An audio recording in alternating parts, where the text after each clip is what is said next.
Saat ini saya berjumpa dengan Bapak Dr. Andus Rapidin Simbolon MM. Dia adalah mantan Wakil Bupati dan Bupati Kabupaten Samosir. Saat ini Ketua PDI Perjuangan Sumatera Utara. Kemarin kami bertelepon tentang pengalaman beliau meletakkan batu pertama di pembangunan Bukit Sibiabea. Ini kami berjumpa face to face. Saya ingin membicarakan kembali apa sih sebenarnya niat Pak Rapidin dulu, dan kita berharap itu memang benar-benar menjadi ikon di kawasan Danau Toba. Ingin mendalami lagi, Sibiabea ini kan seperti apa namanya, ada magnetnya, ada daya tariknya. Banyak orang ke sana sekarang melihat view-nya bagus. Belum selesai tapi sudah apa namanya, sudah dikunjungi banyak orang. Memang ini apa yang saya sampaikan dalam wawancara melalui rekaman telepon itu adalah keadaan dan fakta yang sesungguhnya, Mas, bahwa Bukit Sibiabea itu menjadi salah satu tempat wisata dan tujuan wisata itu sudah menjadi viral belakangan ini.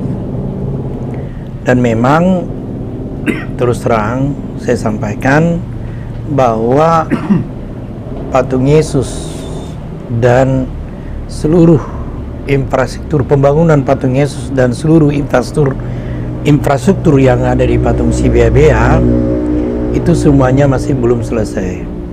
Nah, kami mengharapkan Yayasan Terang Danau Toba bisa melanjutkan ini, karena memang pembangunan patung ini dan juga infrastruktur itu adalah sinergitas kolaborasi antara pemerintah daerah, Yayasan Terang Danau Toba, dan juga dengan Kementerian PUPR.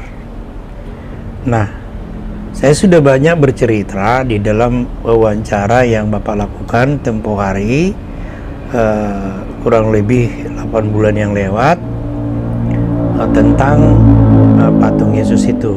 Nah, sebenarnya yang perlu menjadi perhatian utama, hati yang diberikan oleh Pak Presiden, Pak Jokowi, ke kawasan Danau Toba ini harus bisa ditindaklanjuti oleh seluruh kepala daerah yang masuk dalam kawasan Danau Toba. Kan saya sebutkan itu ada 7: Samosir, Humbang Hasundutan, Tapanuli Utara, Toba, kemudian Dairi, kemudian Simalungun, kemudian Kabupaten Karo. Bagaimana Pak Barat, Pak? Pak Barat kan dia daerah itu tidak mempunyai danau. Katanya ada di bawah apa namanya, di Sigalingging itu ada air dari Pak Barat mengalir ke Danau Toba begitu. Ya, tidak ada masalah. Artinya gini, Pak tidak ada masalah akan mengambil efek samping, domino, ya. Efek domino daripada pengembangan kawasan ini. Ya. Bisa Pak itu nanti akan lebih berhasil, Ya. kalau kepala daerahnya dan masyarakatnya bisa lebih terbuka di dalam pembangunan kawasan itu. Ya. Sebenarnya kan seperti yang saya sebutkan kemarin itu, jalan lingkar pesisir Danau Toba itu yang sudah kami tanda tangani bersama oleh 7 bupati, ya, 7 bupati di kawasan Danau Toba yang sudah kami ajukan ke Kementerian PUPR. Sebenarnya itulah sebenarnya inti daripada pembangunan kawasan Danau Toba. Artinya apa? Konektivitas dari ke-7 daerah ini Dan di sepanjang jalan pesisir lingkar Danau Toba itulah yang akan tumbuh objek-objek wisata baru. Dan melalui perjalanan itu, perjalanan yang sangat indah, itu menghubungkan satu kabupaten dengan kabupaten lain dan satu bandara udara internasional, yaitu yang berada di Kabupaten Tapanuli Utara, di Silangit. Nah, kalaulah pemerintah daerah ditambah dengan pemerintah provinsi bisa mengambil rohnya kawasan Danau Toba ini, ya tentu akan menjadi suatu objek wisata yang luar biasa. Patung Yesus, ikon objek wisata religius yang ada di Kabupaten Samosir, menjadi salah satu objek wisata yang berkelas. Dan nanti banyak, bukan hanya di Samosir, di Humbang Hasundutan juga ada Bakti Raja, di Tapanuli Utara juga ada Muara, di Toba juga sama seperti itu. Apalagi di Dairi dan Karo. Karo kan ada Tongging, Dairi ada Pantai Silalahi, kemudian Simalungun ada Prapat, dan ada Tiga Ras. Nah, kalau ini tersambung dengan baik, dihubungkan oleh infrastruktur, maka dia akan hidup. Dan saya rasa melebihi Bali. Dan di seputaran daerah inilah yang terletak kaldera Toba. Disinilah ada geosite. Misalnya seperti di Tapanuli Utara ada geosite Ardopur Muara. Kemudian di Humbang Hasundutan juga ada. Apalagi di Samosir, apalagi di Dairi, di Karo dan Simalungun. Semuanya apa yang disebut dengan kaldera Toba yang sudah masuk dalam UNESCO Global Geopark, inilah sebaran daripada geosite itu. Artinya taman bumi yang diwariskan dari atau yang terjadi karena letusan Gunung Merapi 75.000 tahun yang lalu. Nah, kalau ini diangkat, akan menjadilah tujuan wisata di kawasan Danau Toba ini akan tercipta. Nah, syaratnya apa? Jaga kelestarian alam. Itu jelas, jangan lagi ada penebangan liar di sana. Ya. Pokoknya untuk kelestarian lingkungan itu perlu dijaga. Yang kedua apa? Perlu dijaga, dirawat budaya yang ada. Ya. Budaya ini sungguh luar biasa. Budaya Batak ini ada tortor, ada mosat. Itu budaya namanya. Dan di sepanjang jalan pesisir lingkar Danau Toba ini, semuanya ada objek-objek wisata yang akan dikembangkan. Itulah tadi alam dan budaya yang sudah menyatu. Kemudian, ya kalau boleh, keramba tidak ada lagi, harus bersih supaya mengembalikan Danau Toba itu kepada alam natural, ya. Jadi artinya kalau nanti keramba tidak ada di sana, air Danau Toba itu pasti bersih dan kembali kepada alamnya. Kalau ada penangkapan ikan di sana adalah dengan metode tradisional, ya. Artinya melalui jaring yang sudah tradisional dalam orang Batak disebut doton, ya. Nah, kemudian memancing dan sebagainya. Jadi melalui seperti ini pasti para wisata kawasan Danau Toba akan meningkat. Pak Simbolon, soal keramba tadi, ternyata masalahnya bukan hanya perusahaan besar yang dikhawatirkan, tetapi masyarakat yang punya keramba, yang hidup dari keramba itu yang menjadi kendala selama ini untuk melestarikan pinggiran Danau Toba itu bebas dari keram. Nah, betul. Sebenarnya saya pada saat sebagai kepala daerah, saya sudah coba ini sosialisasikan kepada masyarakat. Mereka mau, asalkan mereka ada solusi untuk pekerjaan-pekerjaan di luar daripada untuk keramba ini, ya. Sama pemerintah pusat harus memberikan hati sepenuhnya dalam hal penyelesaian masalah ini. Saya yakin kalau dibebankan ini hanya kepada pemerintah daerah, tidak mungkin. Ini tidak mungkin akan tercapai. Coba sekarang Aquafarm itu perizinannya dari PMA, penanaman modal asing. Ini yang paling besar. Nah, kalau pemerintah pusat tidak turun tangan mengenai ini, apa yang bisa dilakukan pemerintah daerah? Nah, pemerintah daerah harus bisa meyakinkan kepada petani-petani ikan keramba ini dengan pendekatan-pendekatan yang persuasif, ya. Berikan ganti rugi. Kemudian bisa dia membuka kolam darat di darat. Nah, kalau ini kan bisa dilaksanakan, maka nanti keindahan Danau Toba ini akan tercipta dengan baik. Dan kita harapkan seluruh kepala daerah di kawasan Danau Toba ini bisa berinovasi, bisa berkreasi untuk dapat menciptakan objek-objek wisata yang berkelas. Seperti Kabupaten Samosir, saya sudah rancang, waktu saya sebagai kepala daerah, saya sudah rancang itu. Kalau kita turun dari Tele, Ya. maka di sana nanti akan ada dibangun menara pandang Tele. Menara pandang Tele itu yang disebut Sky Bridge. Ini detail engineering desainnya atau perencanaannya sudah selesai semua.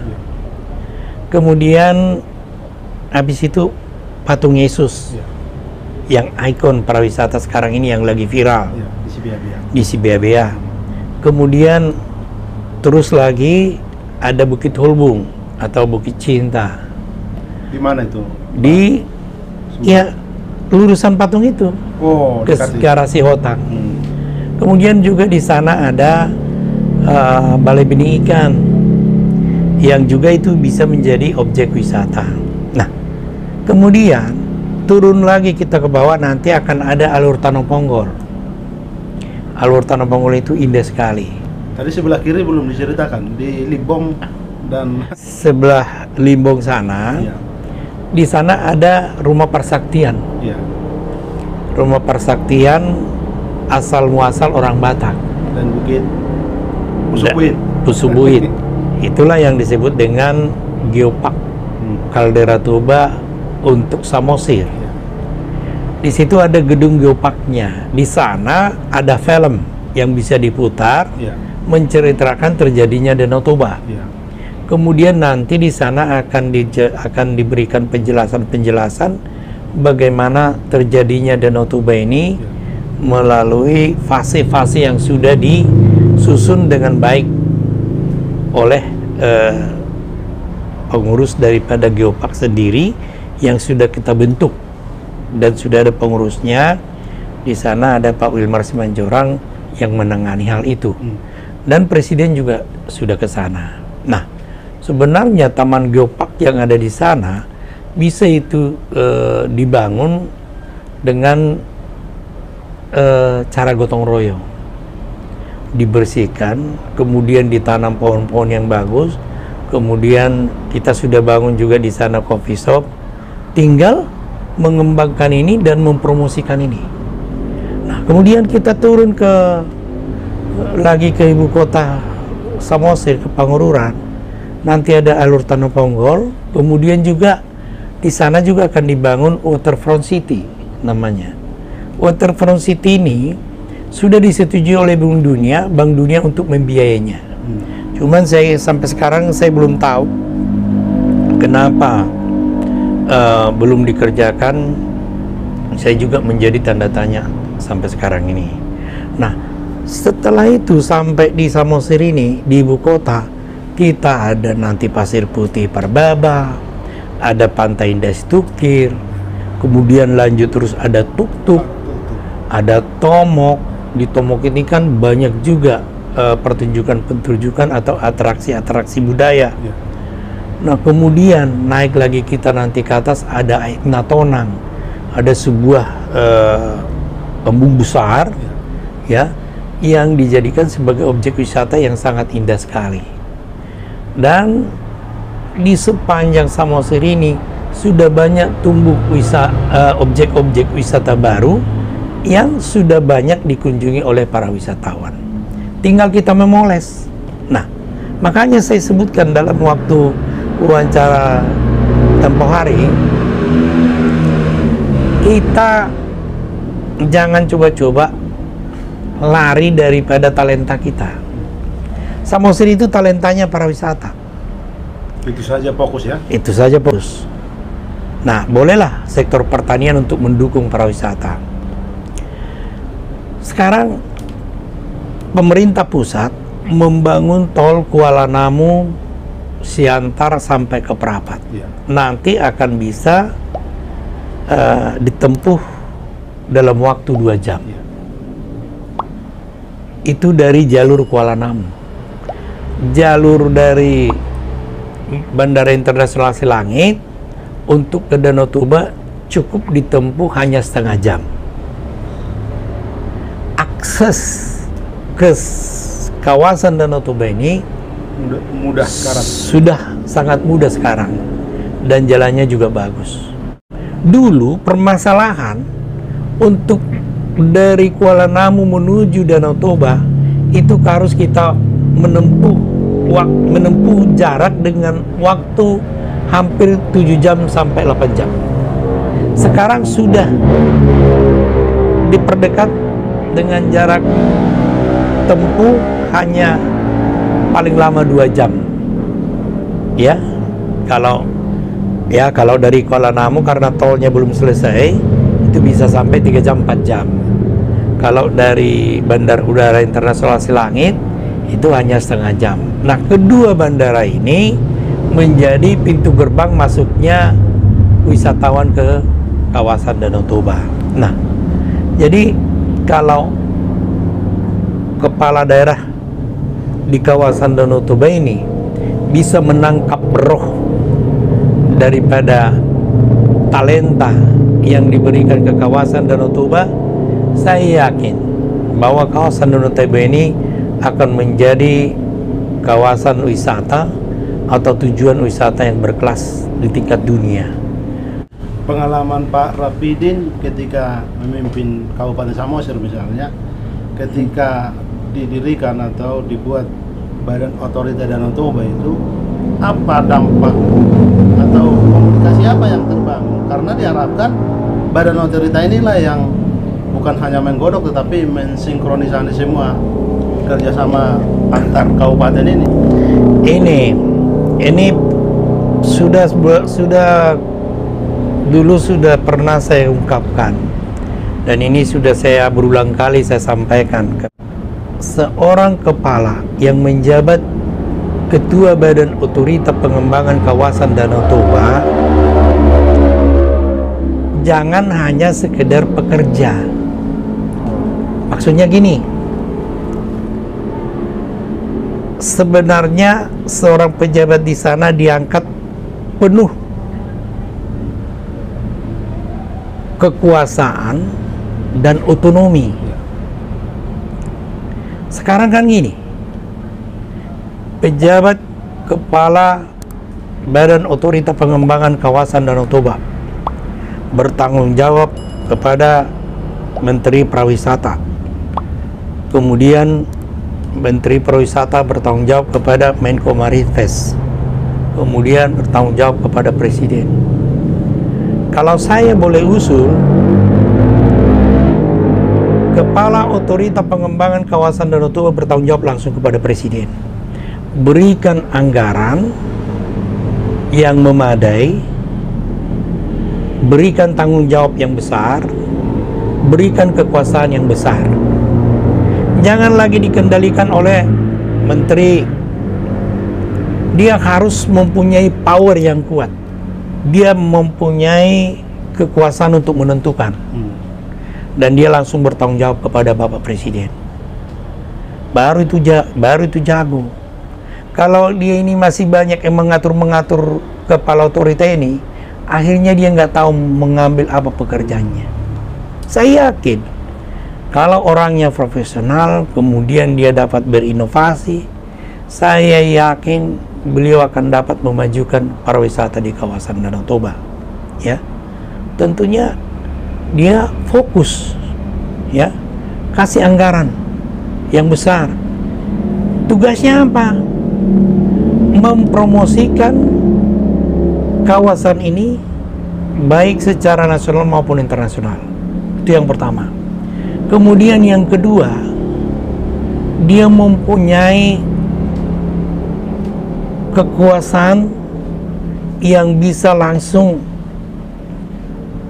menentukan suatu kebijakan. Ya.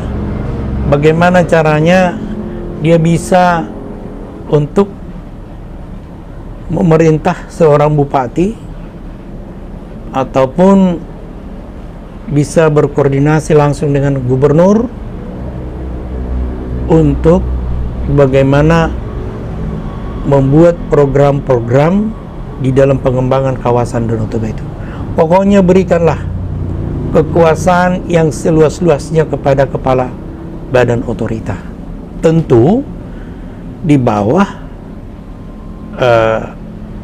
aturan undang-undang yang berlaku. Sekarang mereka dikasih anggaran misalnya hanya 70 miliar, 100 miliar. Buat apa? Itu malah akan menjadi tidak produktif. Akhirnya mereka hanya jalan ke sana, jalan kemari, jalan ke sana, jalan kemari, koordinasi ke sana, koordinasi kemari. Tidak ada punya kekuatan di dalam menentukan kebijakan. Jadi gagasan Pak Rapidin, kekuasaan dari ketua otorita Danau Toba ini harus ditingkatkan, ditarik langsung ke presiden, ya? Iya. Dan dia mempunyai anggaran otonomi tersendiri.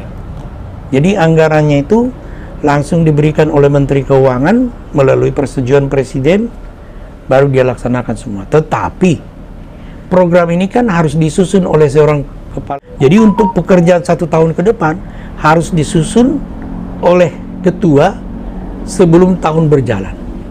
Jadi, misalnya untuk tahun 2022 sudah disusun tahun 2021 dan ini diajukan kepada pemerintah, kepada presiden program-program itu. Ya, melalui tim-tim daripada Pak Presiden, ahli-ahli yang mengerti tentang pariwisata dibahas. Nah, inilah yang akan dilaksanakan dan ini harus, kalau misalnya sudah menyentuh daerah-daerah di kawasan Danau Toba, bupati harus tunduk kepada yang sudah direncanakan ini. Berarti Pak Rapidin, kita bisa katakan inilah kendala selama ini kalau dituntut masyarakat di kawasan Danau Toba, maksimalitas dari kerja-kerja dari badan otorita, ternyata ada kendala. Iya. Seorang ketua badan otorita pengembangan kawasan Danau Toba disuruh berlari sekencang-kencangnya untuk pengembangan kawasan Danau Toba untuk menjadi suatu destinasi yang bertaraf internasional. Tetapi kakinya diikat. Gimana dia mau berlari kakinya diikat? Diikat dengan aturan ini, aturan itu, aturan ini. Dia lari ke daerah kabupaten 1, bupatinya di sana tidak respon. Lari ke kabupaten yang lain, bupatinya di sana nggak respon. Nah, bagaimana caranya? Seorang kepala otorita kawasan Danau Toba, dia mengajukan suatu program pengembangan kawasan untuk jangka pendek, jangka menengah, dan jangka panjang. Ini dibahas oleh para ahli, kemudian disimpulkan menjadi suatu perencanaan. inilah kebijakan yang dilaksanakan. Siapapun, baik bupati, baik gubernur, harus tunduk kepada perencanaan yang sudah disusun ini. Kalau tidak seperti itu, udahlah, kepala otorita hanya perpanjangan tangan menteri. Pemerintahan Jokowi ini begitu masif di kawasan Danau Toba. Tentu kita juga bisa katakan bahwa masyarakat kawasan Danau Toba juga memilih beliau. Sebenarnya saya tidak melihat ke sana, tapi pengaruhnya ada, ya ada pasti. Artinya seperti Samosir lah, 98,2% tertinggi seluruh Indonesia untuk memilih Pak Jokowi. Tetapi karena pilihan itu bukan berarti Pak Jokowi terus tiba-tiba atau ujuk-ujuk menentukan kawasan Danau Toba menjadi destinasi yang super prioritas. Kecintaan Pak Jokowi ke kawasan Danau Toba itu sudah terbukti, dan itu sudah dibuktikan oleh beliau.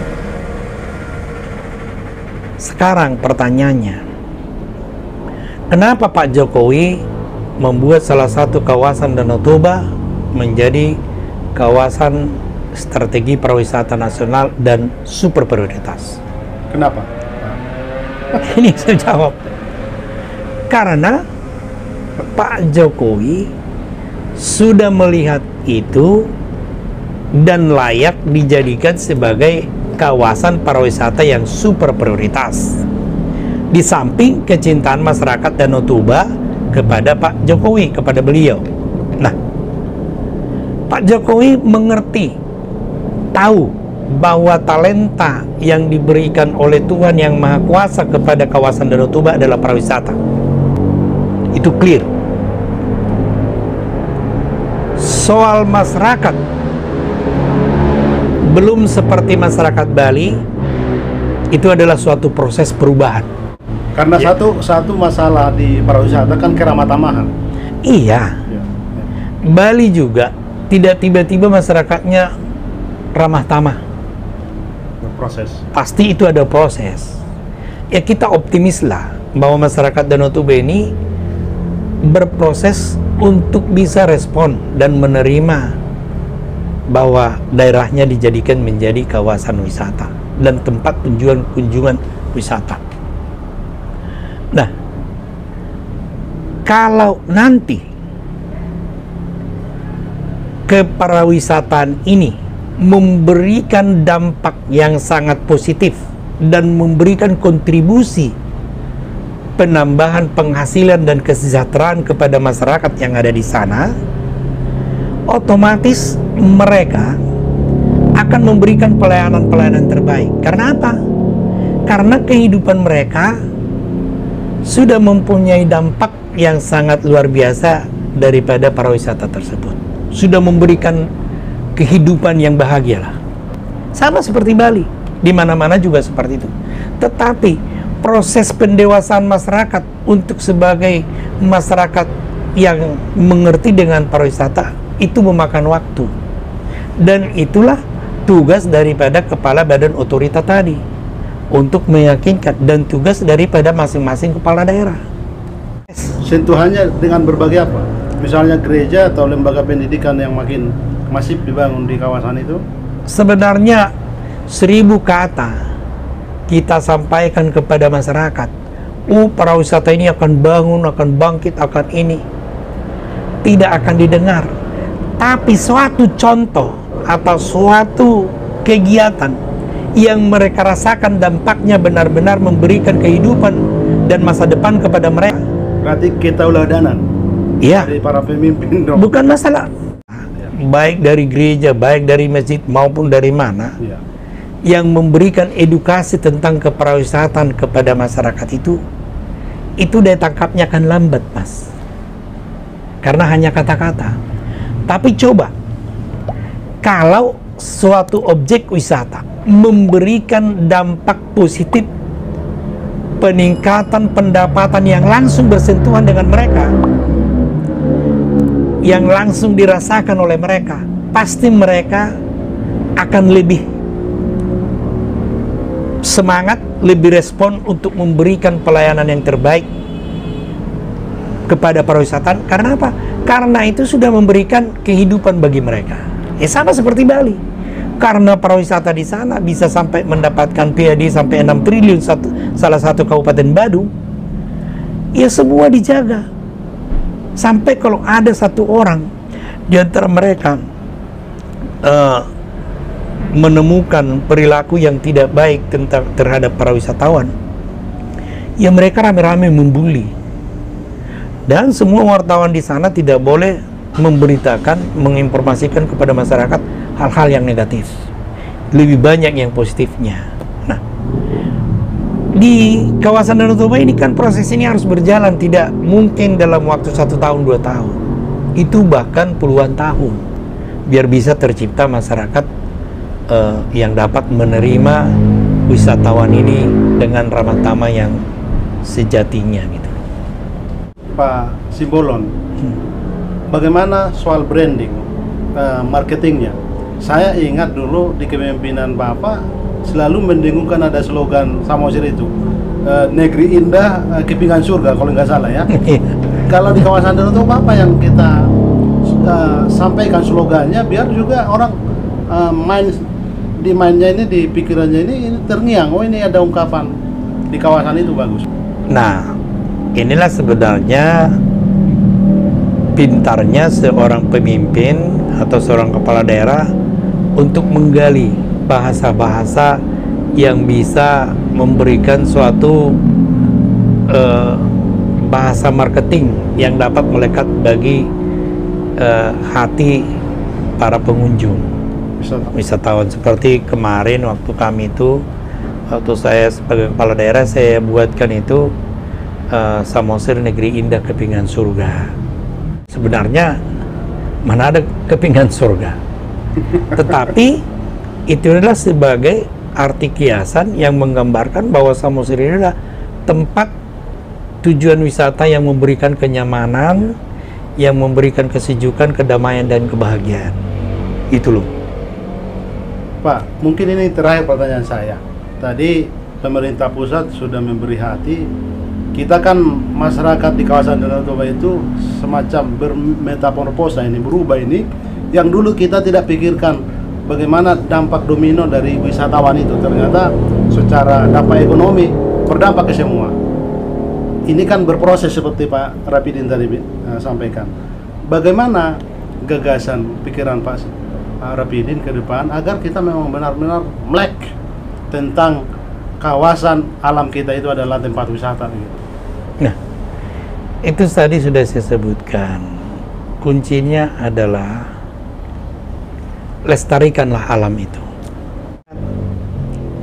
PBB melalui UNESCO ya memberikan kepada kawasan Danau Toba sebagai salah satu anggota UNESCO Global Geopark yang mereka inginkan bahwa kawasan Danau Toba ini akan terjaga kelestarian alamnya, akan terjaga kelestarian budayanya. Kelestarian budaya ini apa yang merupakan budaya-budaya lokal yang dimiliki oleh orang Batak ini jangan sampai hilang. Kelestarian alam yang saya maksud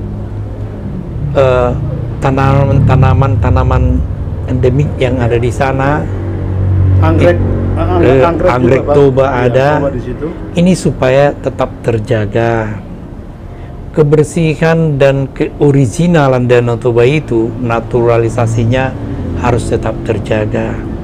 Sungai-sungai yang ada di sana yang mengalirkan air ke Danau Toba tetap terjaga. Jangan lagi ada penebangan pohon. Nah, kemudian ekonomi lokal ya yang sudah diwariskan oleh nenek moyang kita kepada kita itu tetap terjaga. Misalnya ekonomi lokal itu apa? Seperti di Samosir ada kancang rondam, ada mie gomak, ada susu kerbau, dalini horbo, naniura, nani arsik, itu semua makanan-makanan budaya lokal yang sudah turun-temurun diwariskan oleh nenek moyang kita. Inilah yang diinginkan oleh UNESCO, ya. UNESCO Global Geopark ini terpelihara dengan baik. Dan ini semuanya akan mempunyai dampak positif kepada kehidupan dan perekonomian masyarakat kawasan Danau Toba. Pak Rapidin Simbolon, terima kasih sudah memberi waktu untuk Suara Tepian berbincang-bincang. Gagasan pikiran Bapak tentang kawasan Danau Toba itu dikembangkan menjadi pariwisata internasional. Ya, terima kasih. Terima kasih. Begitu bincang-bincang kami sahabat Suara Tepian Channel. Oke.